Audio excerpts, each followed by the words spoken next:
ഈ ക്വസ്റ്റ്യൻ നോക്കാം. Define a relation R on the set N of natural number by R equal to x y such that y equal to x plus 5 where x is a natural number less than 4. എക്സും y natural numbers. Depict this relationship using roster form.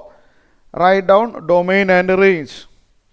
ഇത് വളരെ simple question ആണ്. ഇവിടെ ആറ് നമുക്ക് നേരിട്ട് തന്നെ എഴുതാൻ പറ്റും.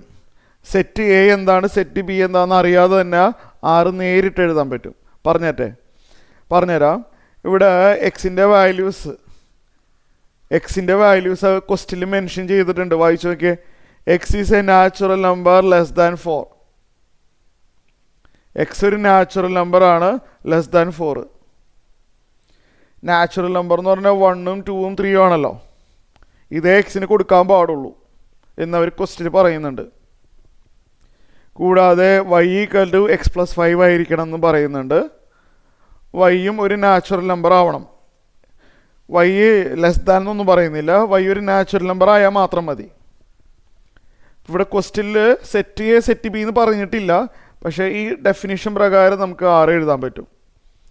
എക്സ് ഒരു നാച്ചുറൽ നമ്പർ ആണ്, ലെസ് ദാൻ 4 ആണെന്ന് പറഞ്ഞാൽ എക്സിന് ഈ വാല്യൂസേ കൊടുക്കാൻ പറ്റുള്ളൂ. വൈയുടെ വാല്യൂ എക്സ് പ്ലസ് 5 ആണെന്നും പറയുന്നുണ്ട്. ഇത് മതി നമുക്ക് റിലേഷൻ എഴുതാൻ. റിലേഷൻ ഏത് ഫോർമാറ്റിലാണ്? എക്സ് കോമ വൈ ഫോർമാറ്റിലാണ്. എക്സിൻ്റെ സ്റ്റാർട്ടിംഗ് വാല്യൂ 1 കൊടുത്താലോ?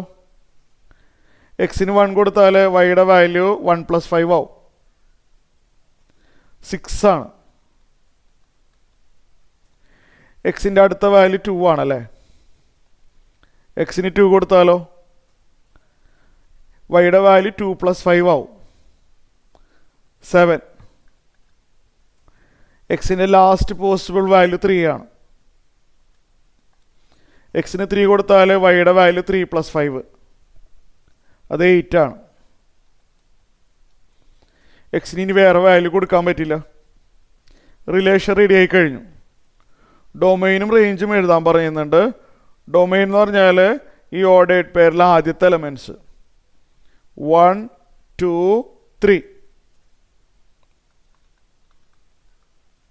ഇനി റേഞ്ച് എഴുതാൻ പറയുന്നുണ്ട്. ഈ ഓർഡേഡ് പേരിലെ രണ്ടാമത്തെ എലമെൻറ്റ്സ് 6, 7, 8. 6, 7, 8 ആണ് റേഞ്ച്. ഇത് രണ്ടും എഴുതാൻ പറഞ്ഞിട്ടുള്ളൂ.